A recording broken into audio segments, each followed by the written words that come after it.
साथियों, तो आज मैं साहिबा विक फिर आपका स्वागत करती हूँ अपने इस चैनल पे, that is A1 English 360 degree.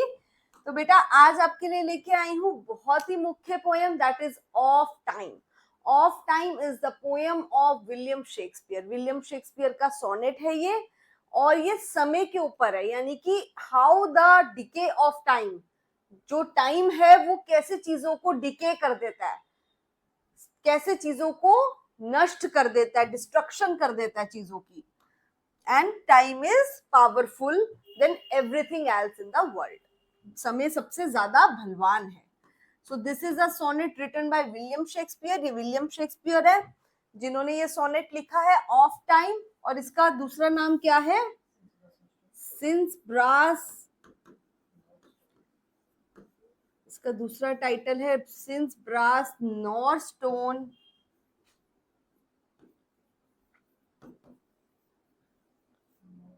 nor earth nor boundless sea.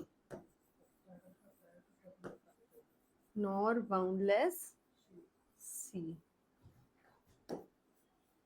This is first line. ये फर्स्ट लाइन भी है सोनेट की, और ये दूसरा टाइटल भी है ऑफ टाइम का। ये ऑफ टाइम पोयम है, पोम है, और पोम का दूसरा टाइटल है since brass nor stone nor earth nor boundless sea. This is the another title given to the poem, and it is also written in, कब लिखी गई थी? in 1590s, written in 1590s, during 1590s में लिखी गई थी, and it was published कब हुई थी? it was published in 1609 collectively published हुई थी by Thomas Thorpe,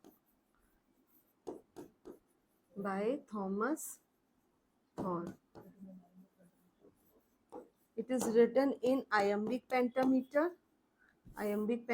में ये लिखी गई है।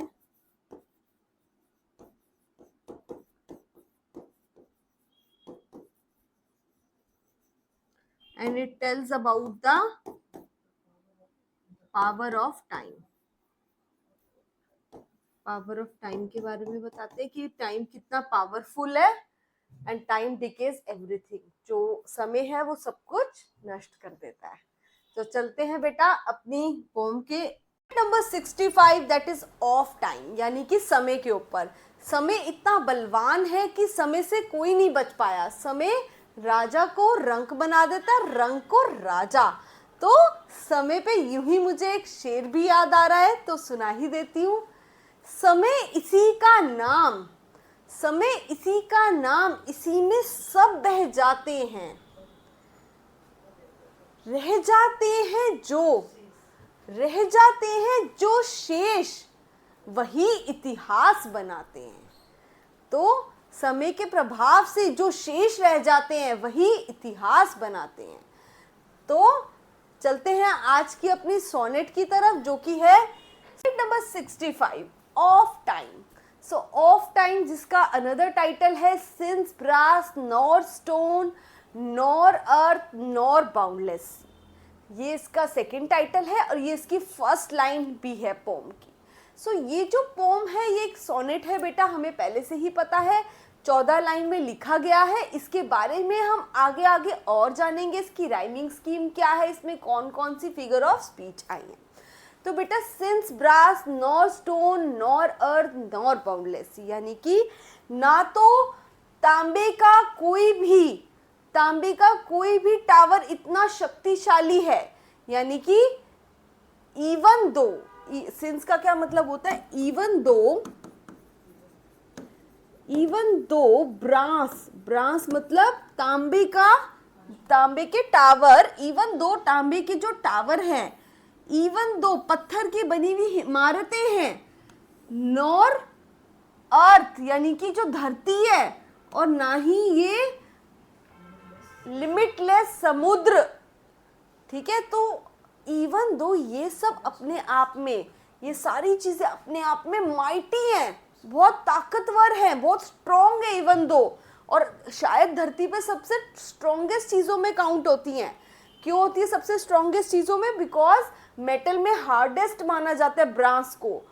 स्टोन, पत्थर की इमारतों को तोड़ना बड़ा मुश्किल है। अर्थ, धरती अपने आप में एक शक्ति का प्रतीक है, और लिमिटलेस, ऐसा समुद्र जिसमें सब नदियां आके मिल रही हैं, जो खत्म ही नहीं हो रहा, असीमित समुद्र है। तो इन सब के आगे, इतनी ताकतवर चीजों के आगे भी किसकी टिक सकती है? तो ये अपने आप में बहुत ताकतवर चीज है। तो अब आगे पढ़ते हैं। But sad mortality oversways their power, पर ये इतनी ताकतवर होने के बाद भी जो सैड मोर्टेलिटी यानी जो टाइम है, ओवरस्वेज देयर पावर, जो टाइम है इनकी पावर पे कंट्रोल कर लेता है। इतना माइटी होने के बाद भी टाइम के आगे किसी की नहीं चलती। So time oversways means control their power. Time जो है कंट्रोल कर लेता है इनकी पावर्स पे। और ये जो सैड मोर्टेलिटी है बेटा, सैड मोर्टेलिटी मतलब, एक तो ये बेटा सैड वर्ड मोर्टेलिटी के आगे लगा है, तो मोर्टेलिटी कभी सैड नहीं हो सकती। मोर्टेलिटी मतलब डेथ वगैरह, ये सब सैड मतलब ये कोई ह्यूमन बीइंग थोड़ी ना है। सो ये जो सैड वर्ड है ये लगना चाहिए था किसी ह्यूमन बीइंग के आगे। Sad Aditya, he was sad, मतलब किसी ह्यूमन बीइंग के साथ लगता तो ये टाइटल एक अप्रोप्रिएट होता। सो अभी ये गलत जगह पे लगा है। सैड किसको कहा गया? मोर्टेलिटी को सैड कह दिया गया। ये एक एब्स्ट्रैक्ट थिंग है, एब्स्ट्रैक्ट थिंग है, it is not a alive thing. ये एक जीवित वस्तु नहीं है मोर्टेलिटी। तो ये क्या है? ट्रांसफर एपिथेट है। ट्रांसफर एपिथेट क्या होता है बेटा? ट्रांसफर एपिथेट होता है कि टाइटल लगना कहीं था और लग कहीं गया। जैसे हमने कह दिया वियरी वे, थका हुआ रास्ता। रास्ता थोड़ी ना थका हुआ होता है, इंसान थका हुआ होता है। तो टाइटल वियरी ह्यूमन बीइंग के आगे लगना चाहिए था, थका हुआ आदमी, पर लगा किसके आगे? टाइटल लगा रास्ते के आगे। तो इट मीन्स ट्रांसफर एपिथेट। तो सैड मोर्टेलिटी मतलब एक तो ये ट्रांसफर एपिथेट का एग्जाम्पल है, और दूसरा ये क्या कर रहा है? कंट्रोल कर रहा है। किसको कंट्रोल कर रही है सैड मोर्टेलिटी? इन सबकी पावर्स को कंट्रोल कर रही है। तो कंट्रोलिंग पावर किस पे होती है? ह्यूमन बीइंग्स पे।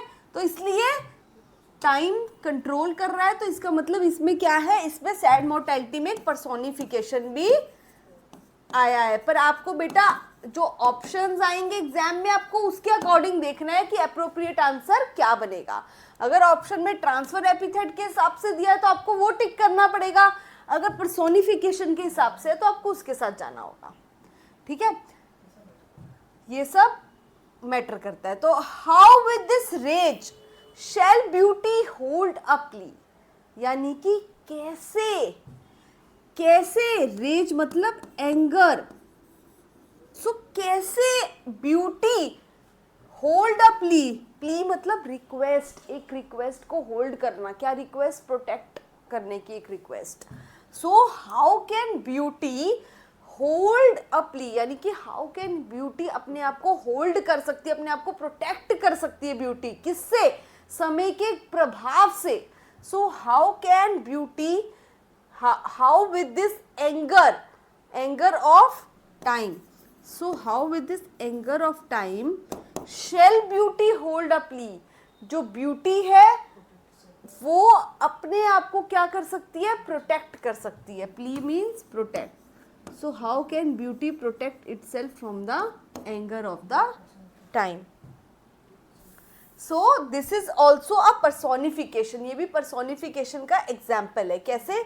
क्योंकि जो ब्यूटी है वो प्रोटेक्ट कर रही है अपने आप को, और प्रोटेक्शन किसका काम होता है? गार्ड्स का, ह्यूमन बीइंग्स का। तो इस तरीके से ब्यूटी होल्ड अप ली, यानी ब्यूटी इज प्रोटेक्टिंग। तो ब्यूटी क्या हो गई? पर्सोनिफाइड किया गया ब्यूटी को। Last line, whose action is no stronger than a flower, यानी जो ब्यूटी है बेटा वो इतनी कोमल होती है, इतनी डेलिकेट फ्रेजाइल होती है, जिसके जो एक्शन होते हैं वो एक फ्लावर से ज़्यादा मजबूत नहीं होते। ब्यूटी यानी कि अगर हम इसको दूसरे वे में कहना चाहें, जो ब्यूटी है हम ये कह सकते हैं, अगर हम नो हटा दें, नेगेटिव सेंस में ना लिख के इसको एफर्मेटिव सेंस में लिखे, तो हम ये लिख सकते हैं beauty is as strong as a flower. ठीक है बेटा, तो ब्यूटी जो है वो उतनी ही स्ट्रॉन्ग है जितना फ्लावर। तो बेटा इसमें एज आ गया, तो जहाँ एज आ जाता है वो किसका एग्जाम्पल होता है? सिमिली का। तो इस लाइन में बहुत मुश्किल है आपको मतलब निकालना, बट ये पेपर में ये ट्विस्ट करके दे सकते हैं फंसाने के लिए कि इसमें बताइए कौन सा फिगर ऑफ स्पीच है। तो आप क्या लिखेंगे? सिमिली। आपको ये पहले से आता होगा, क्योंकि इसको हम इस लाइन को अगर हम दूसरे तरीके से लिखें तो लिख सकते हैं beauty is as strong as a flower. So एक बार इस स्टेंजा को इकट्ठे दोबारा से ले लेते हैं। Since brass nor stone nor earth nor boundless sea, यानी कि ये धरती की कोई भी हार्डेस्ट से हार्डेस्ट जो वस्तु है, even though they are hardest in themselves, वो अपने आप में बहुत ज़्यादा ताकतवर मानी जाती हैं, but sad mortality oversways their power, but जो समय है उसके आगे ये सब क्या पड़ जाती हैं, इनका कंट्रोल, इनका जो कंट्रोल है वो ख़त्म हो जाता है, और वक्त जो है इन सब चीज़ों को नष्ट कर सकता है। How with this rage shall beauty hold a plea, कैसे समय के गुस्से के आगे ब्यूटी जो है अपने आप को ख़त्म होने से रोक सकती है, अपने आप को नष्ट होने से बचा सकती है। हुज एक्शन, जो कि इतनी नाजुक है, not more than a flower, यानी कि फूल से ज़्यादा नाजुक मानी जाती है ब्यूटी, इतनी फ्रेजाइल है कि फूल से भी ज़्यादा नाजुक है। और इसमें बेटा एक यूज़ हुआ है रेटोरिकल, यानी कि क्वेश्चन मार्क आया है तो interrogation. How shall summers Honey breath hold out, यानी कि ऐसा कैसे हो सकता है कि जो समर के दौरान सुबह मॉर्निंग का जब समय होता है, तो उस समय हम इंग्लैंड की बात हो रही है, इंग्लैंड में बहुत ठंड होती है, बट जब समर का टाइम होता है तो वो सन बाथ लेते हैं, और उस समय समर में क्या चल रही होती है, गरम गरम लुभावनी सी हवाएं चल रही होती हैं। सो सन बाथ की जो सुबह की गर्मियों की हवा चल रही है, वो कब तक अपने आप को टिका पाएगी, किसके आगे? विंटर के आगे, क्योंकि विंटर तो आएगा ही। तो इसीलिए कह रहे हैं कि समय रुकता नहीं है, समय परिवर्तनशील है, आज कुछ हो रहा है कल कुछ हो जाएगा तुम्हारी लाइफ में। Every moment is changing the life, her moment life को चेंज कर रहा है। तो कब तक रोक पाएंगे हम अपनी ज़िंदगी को, या फिर कब तक समर रोक पाएगी किसको? विंटर को आने से होल्ड आउट कर पाएगी। ठीक है, इसमें क्या है, समर रोमर्स हनी ब्रेथ, यानी जो उसकी सांस है वो हनी ब्रेथ है। हनी ब्रेथ यानी कि ब्रेथ की बात हो रही है समर के, तो it is also personification. Against the wrackful siege of battering days. So wrackful siege क्या होता है बेटा? Wrackful siege of battering days होता है destructive time of winter. So जब विंटर डिस्ट्रक्टिव टाइम की बात हो रही है, और डिस्ट्रक्टिव टाइम कौन सा? इधर विंटर की बात हो रही है, क्योंकि विंटर क्या डिस्ट्रक्ट कर देगा? समर को खत्म कर देगा। सो द समर कब खत्म हो जाएगी? विंटर के आने पे। व्हेन रॉक्स इम्प्रेग्नेबल मीन्स जो फर्म रॉक्स होते हैं, अनब्रेकेबल रॉक्स होते हैं, they are not so stout, इतने भारी जो चट्टाने हैं वो भी इतनी मजबूत नहीं है। भारी जो चट्टाने हैं, इम्प्रेग्नेबल रॉक्स हैं, अनब्रेकेबल रॉक्स, वो भी इतने स्टाउट नहीं है, वो भी इतने मजबूत नहीं है, मजबूत या फिर फर्म। सो वो भी इतने मजबूत नहीं है, इतने फर्म नहीं है कि वो समय के आगे डिके होने से बच जाए। नॉर गेट्स ऑफ स्टील, ये पीछे देखिए स्टील का गेट बना हुआ है ना बेटा, तो स्टील के जो गेट हैं वो भी इतने पावरफुल नहीं है, अपने आप में इतने स्ट्रॉन्ग नहीं है कि वो समय के आगे अपने आप को बचा सके, ठीक है। बट टाइम डिकेज, यानी कि जो समय है वो सभी को नष्ट कर देता है। हम मानते हैं स्टील का गेट बहुत पावरफुल है, बहुत स्ट्रॉन्ग है, बट दे आर नॉट, समय के आगे वो कुछ भी नहीं है। समय सबको क्या कर देता है, डिके कर देता है, नष्ट कर देता है। सो द टाइम डिकेज, एक तो यहाँ पे इंटेरोगेशन मार्क है तो रिटोरिकल हो जाएगा बेटा, टाइम डिके कर रहा है, टाइम कर रहा है, डिके कर रहा है चीज़ों को। सो टाइम जो है डिके कर रहा है तो मतलब पर्सोनिफिकेशन है, टाइम चीज़ों को डिके कर रहा है, ख़त्म कर रहा है।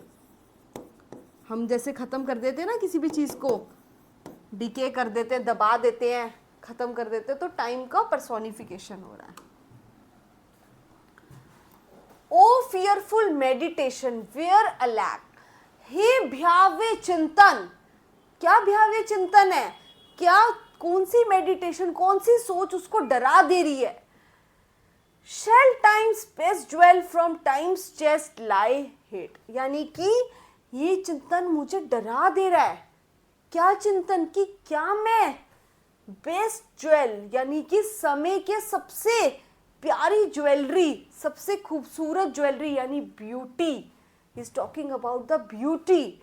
समय की सबसे बेस्ट ज्वेलरी होती है ब्यूटी, क्योंकि जब हम अपने समय पे होते हैं, अपने यूथफुलनेस पे होते हैं, वी लुक सो ब्यूटीफुल, हम अपनी चरम सीमा पे होते हैं खूबसूरती की। सो जब समय की बेस्ट ज्वेलरी, मेरा ये भयावह चिंतन है, मेरे को ये सोच के घबरा जाता हूं कि कैसे मैं बचाऊंगा ब्यूटी को, किससे, from time's chest lie hid, यानी कि वक्त के संदूक में बंद होने से कैसे बचा लूंगा।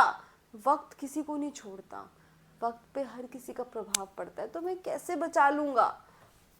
और what strong hand can hold his swift foot back, और कोई ऐसा स्ट्रॉन्ग से स्ट्रॉन्ग हैंड तुमने देखा है या हो सकता है ऐसा स्ट्रॉन्ग हैंड जो क्या कर ले, होल्ड कर ले। किसको होल्ड कर सकता है, स्विफ्ट फुट बैक, स्विफ्ट मतलब स्विफ्ट फुट यानी समय के पैर को पीछे ले जा सकता है। कोई भी नहीं है इतना ताकतवर दुनिया में। आप हैं ताकतवर, बताइए, आप अपने समय को वापस ले जा सकते हैं। आप में से कई स्टूडेंट ऐसा पढ़ रहे होंगे जो कि 30+ होंगे, जो DSSB के लिए अप्लाई भी नहीं कर पा रहे होंगे और यूपी टेट वगैरह में या यूपी के एग्जाम्स में अप्लाई कर रहे होंगे। तो क्या आप समय को पीछे ले जा सकते हैं, नहीं। तो अगर समय रहते आपने भर दिया होता एग्जाम, या फिर हमें चिंतन आ गया होता, तो शायद हम कर लेते। समय के हाथ को कोई पीछे नहीं, कोई ऐसा हाथ नहीं है स्ट्रॉन्गेस्ट जो समय को पीछे ले जा सके। स्विफ्ट मतलब स्विफ्ट फुट बैक, यानी कि पीछे ले जा सके पैर को। तो स्विफ्ट फुट बैक, समय का कोई पैर होता है नहीं ना, तो यहाँ क्या हो रहा है, पर्सोनिफिकेशन का एग्जाम्पल है। और क्वेश्चन मार्क है तो यानी कि इंटेरोगेशन है। इंटेरोगेशन को क्या कहते हैं, रिटोरिकल, रिटोरिकल है।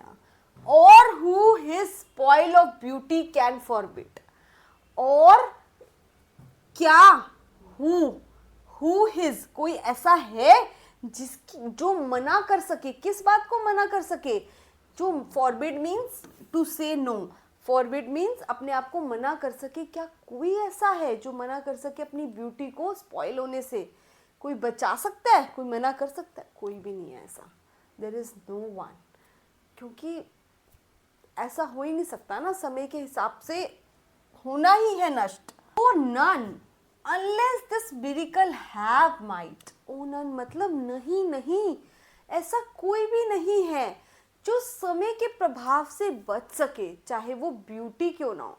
तो वो कह रहा है पिछले स्टेंजा में, देखिए कि जो ब्यूटी है, क्या ब्यूटी कोई मना कर सकता है कि हमारी ब्यूटी को खत्म होने से बचा लो, कोई भी नहीं मना कर सकता। समय को कोई मना कर सकता है कि हमारी ब्यूटी को मत खत्म करो, नहीं। तो वो उसी का जवाब दे रहा है, नन कोई भी नहीं मना कर सकता। और ये जो मिरेकल है, क्या मिरेकल की कोई अपनी ब्यूटी को अगर कह सकता है कि भाई हमारी ब्यूटी कभी ख़त्म ना हो, अमर रहे, या फिर उसकी हमेशा बात हो? सो दिस मिरेकल, ये मिरेकल हो सकता है एक तरीके से, अनलेस ये मिरेकल जो है, ये जो करिश्मा है, ये हो सकता है कैसे? That in black ink my love may still shine bright, यानी कि कैसे हो सकता है कि ब्लैक इंक में, यानी कि स्याही से अगर मैं अपने लव के बारे में, लव मतलब अपनी प्रेमिका की बात कर रहा है वो, कि मैं अपने लवर के बारे में अगर ब्लैक इंक से उसकी ब्यूटी की तारीफ लिख दूं, अनडाइंग ब्यूटी हो जाएगी वो। कैसे? क्योंकि जो अपनी प्रेमिका के बारे में मैं अपनी स्याही से लिख दूंगा, वो हमेशा के लिए अमर हो जाएगा, हमेशा के लिए वो साहित्य में गढ़ जाएगा, अमर हो जाएगा। तो ये जो मिरेकल है, क्या कि ब्यूटी को हमेशा के लिए कैसे प्रिजर्व कर सकते हैं, टाइम से कैसे बचा सकते हैं, ये एक ही तरीके से हो सकता है। अगर मैं ब्लैक इंक से लिख दूं ब्यूटी को अपने लवर की, तो वो हमेशा के लिए उसकी ब्यूटी प्रिजर्व हो जाएगी। सो शाइन ब्राइट से शाइन ब्राइट किसका सिंबल है? अनडाइंग ब्यूटी का, अनडाइंग ब्यूटी जो हमेशा अमर, हमेशा के लिए अमर हो जाएगी ब्लैक इंक में लिखने के बाद। ठीक है। और ब्लैक इंक किसको सिंबलाइज कर रहा है? रिटन पार्ट ऑफ लिटरेचर को, कि लिटरेचर में तारीफ लिखने के बाद अपनी प्रेमिका की, वो हमेशा साहित्य में प्रिजर्व हो जाएगा। सो ये दोनों क्या हो गए? मेटाफर हो गए। This both are the example of metaphor. ये मेटाफर का एग्जाम्पल है दोनों, शाइन ब्राइट और ब्लैक इंक। और अगर देखें तो इस लाइन में पैराडॉक्स भी है, that in black ink my love may still shine. एक तरफ वो कह रहा है काली सियाही, यानी काला, ब्लैक, ब्लैक में क्या होता है? अंधकार नजर आता है ना हमें। सो एक तरफ वो ब्लैक इंक की बात कर रहा है, काली इंक की, और एक तरफ शाइन ब्राइट, शाइन ब्राइट मतलब रोशनी, चमक। तो एक तरफ ब्लैक है, एक तरफ शाइन ब्राइट है, तो दोनों बातें क्या है? पैराडॉक्सिकल, अपोजिट है दोनों। सही है वैसे, बट दोनों क्या है? अपोजिट वर्ड हैं। जैसे ब्लैक इंक यानी कि काला, कालापन, धुंधलापन, ब्लैक, एंड शाइन ब्राइट यानी चमकदार, तो दोनों अपोजिट वर्ड हो गए। इसलिए इस लाइन में क्या है? पैराडॉक्स का यूज हुआ है। पैराडॉक्स क्या है बेटा? एक लिटरेरी फिगर है, तो आप अगर क्वेश्चन पेपर में हमने हर एंगल से फिगर लिटरेरी फिगर्स जो है कर ली हैं, ताकि अगर किसी भी एंगल से पूछा जाए तो आप आंसर दे सकते हैं। सो दिस इज ऑल है। तो देख सकते हैं बाउंडलेस सी और प्ली। सो ए की राइमिंग ए के साथ, power and flower, power flower, so B, ठीक है। आउट स्टाउट, सेम साउंड आ रही है, तो C, days decay, day decay, D, lack back, E, hit forbid, F, might bright, G. So this is the rhyming scheme, that is A B, C D, E F और last में G। ये rhyming scheme है। 3 couplets and 3। मेरे course को opt करने के लिए आप A1 ऐप को डाउनलोड कर सकते हैं, और हमारी स्पेशल ऑफर का number 1, the sonnet since brass nor stone nor earth nor boundless sea. ये कौन सा सोनेट है बेटा? ये सोनेट है जिसका दूसरा नाम है ऑफ टाइम सोनेट है। सोनेट नंबर क्या है? सोनेट नंबर 65 है, जो समय पे क्या बताता है? समय के बारे में बताता है। ठीक है। And this sonnet is the sonnet number 65। ये सोनेट नंबर 65 है। 1 से लेके 126 तक के जो सोनेट है, किसको डेडिकेटेड है? फेयर यूथ को, that is W William Herbert को। और बाद में 126 से लेके 152, 127 से लेके 152 तक डेडिकेटेड किसको है बेटा? डार्क लेडी को। तो बेसिकली हमें क्या देखना है कि 65 नंबर सोनेट यानी इसके बीच में आ रहा है, so it is being dedicated to the fair youth. ये विलियम हर्बर्ट को डेडिकेटेड है ये वाला sonnet, that is of time by William Shakespeare. Question 2, the central theme of his sonnet. Central theme मतलब मेन थीम क्या है उसके sonnet का, शेक्सपियर के सोनेट का। A, the power of the wealth, B, the destructive force of the time, C, the beauty of the nature, and D, the superiority of love over reason. So answer is the destructive force of the time. ये जो sonnet है ये क्या बताता है कि जो time है वो स्ट्रॉन्गेस्ट है and time can decay anything. So destructive power मतलब decay, time can decay anything, time can decay anything. Time किसी भी चीज़ को डिके कर सकता है, ख़त्म कर सकता है, नष्ट कर सकता है, चाहे वो ब्यूटी ही क्यों ना हो, चाहे वो सुंदरता ही क्यों। Number 3, which of the following objects is not mentioned in the opening line. इनमें से कौन सा ऑब्जेक्ट है जो कि ओपनिंग लाइन में मेंशन नहीं है। तो ओपनिंग लाइन में हमने क्या क्या मेंशन था। ओपनिंग लाइन स्टार्ट होती है सिंस ब्रास, बेटा हमने अभी रीड किया था ना, since brass nor stone nor earth, since brass nor stone nor earth, nor boundless sea. तो इस लाइन में किस किस का जिक्र है, वो पूछ रहा है किस किस का जिक्र है और कौन सी चीज मेंशन नहीं है। सो ब्रास मेंशन्ड है, बिल्कुल सही। स्टोन का मेंशन है, बिल्कुल सही। फायर, अर्थ का मेंशन है, बिल्कुल सही। So fire is not being mention. तो आंसर क्या हुआ, किसका जिक्र नहीं है, फायर का जिक्र नहीं है। Question 4, the literary device.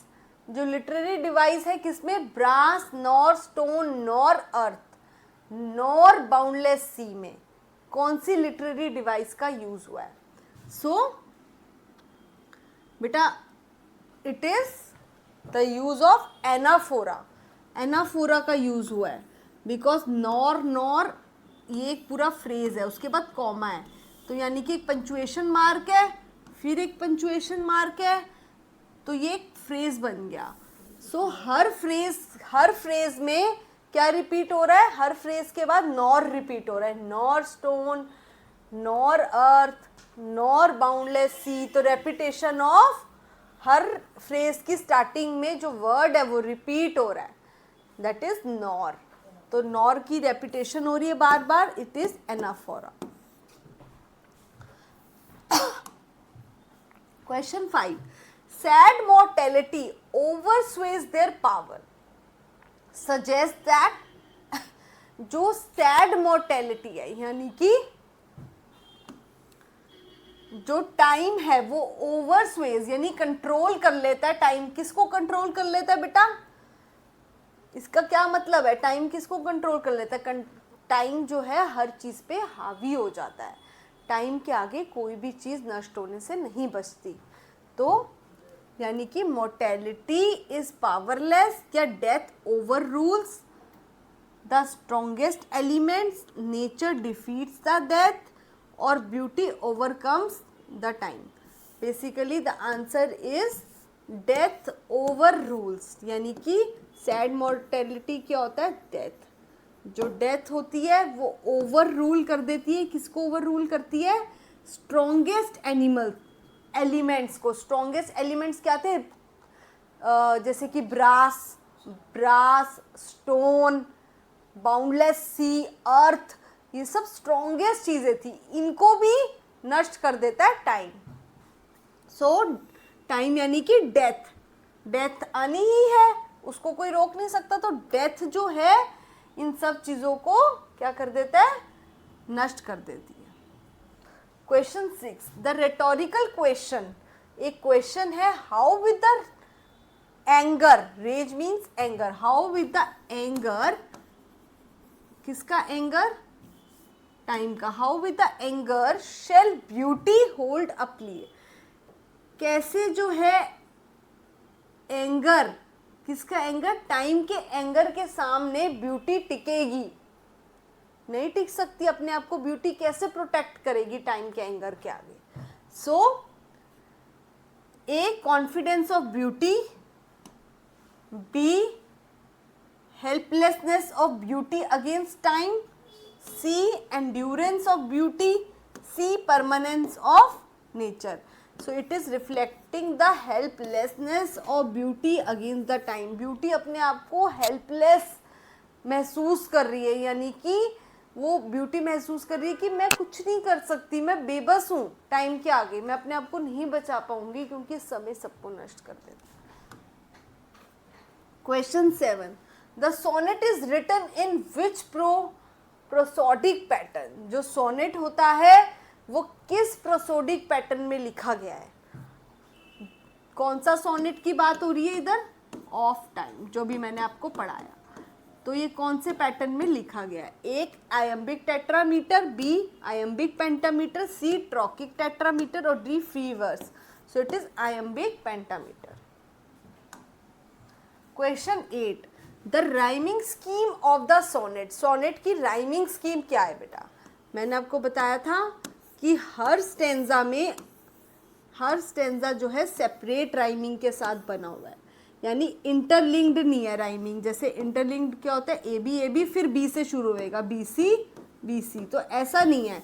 इसमें हर स्टेंजा की डिफरेंट राइमिंग स्कीम है, हर स्टेंजा में डिफरेंट राइमिंग है, यानी कि ए बी फिर बी खत्म हो जाएगा, then next word start, C D E F then G. So it is different rhyming scheme, इसमें हर स्टेंजा की डिफरेंट राइमिंग स्कीम है। So it is basically 3 quatrains, 3 quatrains है इसमें। Quatrains means 4 lines plus 1 couplet, और एक क्या है, कपलेट है, ठीक है, यानी कि 2 lines. So this is the rhyming scheme of the sonnet. The phrase whose action is no stronger than a flower, यानी कि जो फ्रेज है, फ्रेज क्या है, whose action is not stronger, is no stronger than a flower. तो इसको अगर हम लिखें, इस बात को अगर हम समझेंगे तो ये क्या कहना चाहता है, जो ब्यूटी है, ब्यूटी जो है वो, beauty is as strong, beauty is as strong as a flower, beauty उतनी ही स्ट्रोंग है जितना कि फ्लावर है। So beauty is as strong as a flower. तो इसमें एज आ गया, ठीक है, एज आ गया, क्योंकि एज आने से क्या बन जाता है, simile.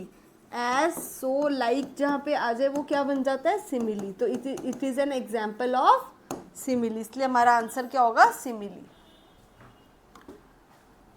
Question 10, in the context of the poem brass symbolizes what, brass किसका सिंबल है, brass is the symbol of wealth, human vanity, strength and durability, weakness of matter.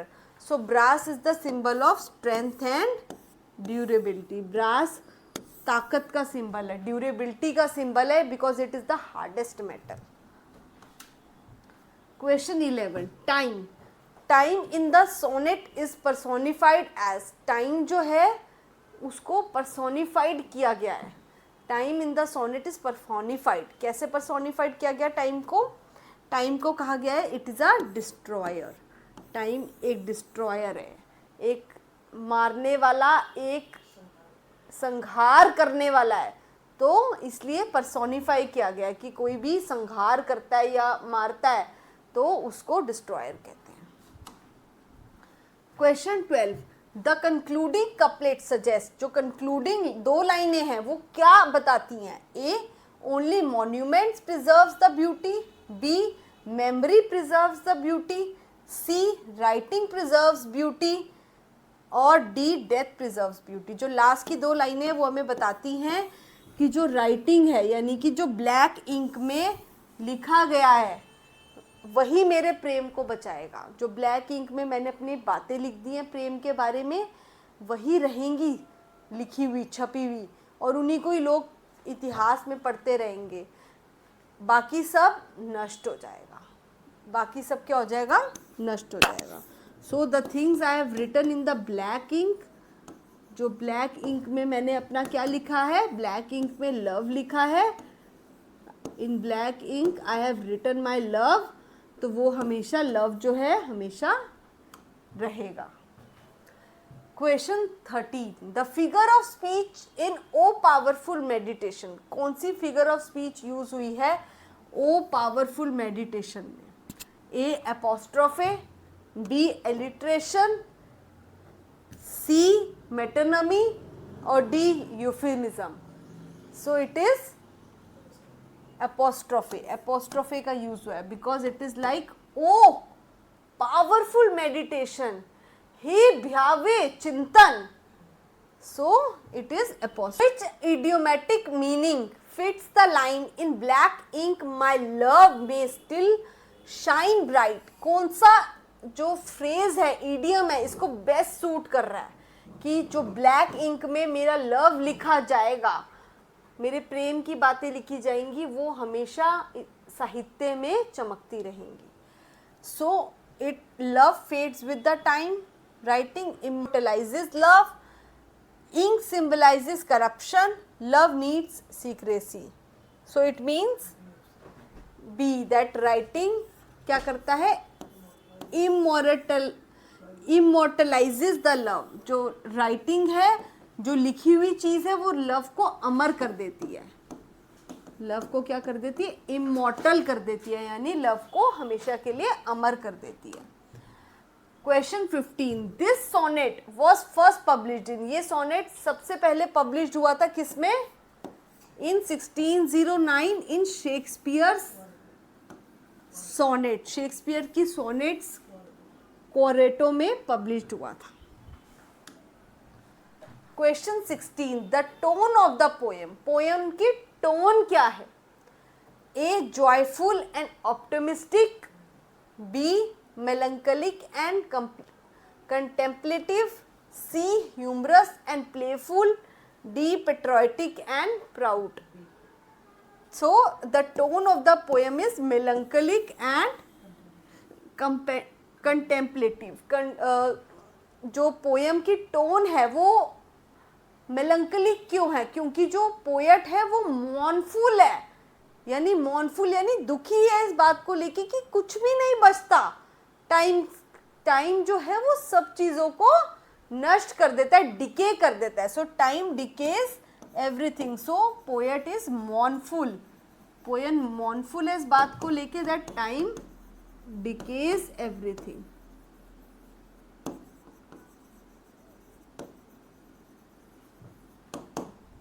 Next question, the sonnet belongs to which category of the Shakespeare sonnet? जो sonnet है वो belong करता है किस category को, Shakespeare की? ए procreation sonnet की category में, बी डार्क लेडी सोनेट्स की कैटेगरी में आता है, सी टाइम सोनेट्स की कैटेगरी में आता है, या रिलीजियस सोनेट्स की कैटेगरी में आता है? So it comes in the category of time and mutability sonnets, time और म्यूटेबिलिटी सोनेट्स की कैटेगरी में ये आता है। Next question 18, how shall summers Honey breath hold out? कैसे समर की लुभावनी मंद मंद हवाएं जो हैं वो लॉन्गर टाइम के लिए स्टे कर सकती है? ये जो है ये कौन सा, ये क्या कंटेन करता है? A metaphor for delicate beauty, B allusion to mythology, C hyperbole of eternal youth, D symbolism of wealth. So it contains metaphor for the delicate beauty, कि जिस तरह समर की मंद मंद लुभावनी हवाएं हमेशा नहीं रहती, विंटर्स आते हैं और वो खत्म हो जाती है। इंग्लैंड की बात हो रही है बेटा, ये इंग्लैंड में बहुत ठंड रहती है, तो जब समर की मंद मंद लुभावनी हवाएं जो सर्दी से बचाती है वो हमेशा नहीं रहती, वैसे ही वो कह रहे हैं कि जो डेलिकेट ब्यूटी है उन हवाओं की तरह ब्यूटी भी हमेशा नहीं रहती। Question 19, philosophically the poem reflects, जो फिलोसफिकली पोएम है वो रिफ्लेक्ट कर रही है, क्या रिफ्लेक्ट कर रही है poem? Human mastery over time, the futility of power against mortality, the superiority of beauty और the immortality of material things. So it is the futility of the power against mortality, यानी कि power of, जो futility है किसकी? Futility of power against the mortality. Mortality मतलब death, जो death है वो समय जो है सबको नष्ट कर देता है, बहुत पावरफुल होता है समय। Question 20, which poetic device dominates the poem structure, कौन सी ऐसी पोएटिक डिवाइस है, कौन सी ऐसी पोएम में डिवाइस है जो कि डिस्क्राइब, जो कि डोमिनेट करती है, किसको डोमिनेट करती है? पोएम के स्ट्रक्चर को। A repetition and rhetorical questioning, B narrative and dialogue, C irony and satire, D allegory and fable. So it is a repetition, बार बार nor nor nor nor brass, ठीक है, नॉर नॉर का repetition है ना। सो repetition and rhetorical, कि क्या ऐसा हो सकता है कि ब्यूटी अपने आप को प्रोटेक्ट कर ले, तो हर बात पे क्वेश्चन आंसर है, रिटोरिक है। सो इट इज, क्या डोमिनेशन हो रही है इसमें? रेपिटेशन की और रिटोरिकल क्वेश्चनिंग की। सो this is all for today. बेटा आप हमारे ऐप को डाउनलोड कर सकते हैं और साथ ही हमें यूट्यूब पे A1 इंग्लिश 360 डिग्री पे कनेक्ट कर